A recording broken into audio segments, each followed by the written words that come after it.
কত সুন্দর একটি ছেলের জীবন চলে গেল তার মা এবং বউয়ের হিংসার জন্য। এখন তার মা দেখলো তার নিয়ে এত অশান্তি, তার মা কি পারতো না অন্য ছেলের কাছে গিয়ে 2টা 5টা মাস থাকতে? বাড়িতে তাদের বিশাল বিল্ডিং, কোনো অভাব নেই, তার 3 ছেলেই কিন্তু সফল, টাকা পয়সার কোনো কমতি নেই, কিন্তু না, উনি তো উনিই। সবকিছু শেষ হয়ে যাবে তাও ছেলেকে ছাড়বে না। সারাদিন অফিস থেকে ছেলে ফিরবার পর মা ছেলেকে ছাড়ে না, তার ছোটবেলার গল্প, তার ব্যথার গল্প শুনিয়ে সময় পার করে দেয়। এদিকে তার বউয়ের কাছে যাইতে যাইতে রাত 1টা বেজে যায়।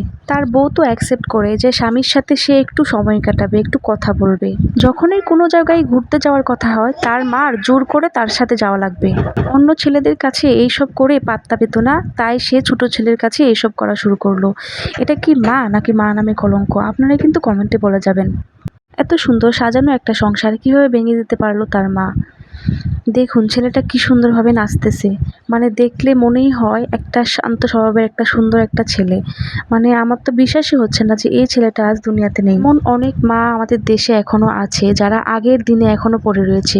তো বন্ধুরা, ভিডিওটি ভালো লাগলে অবশ্যই লাইক, কমেন্ট এন্ড শেয়ার করে দেবেন। Thanks for watching.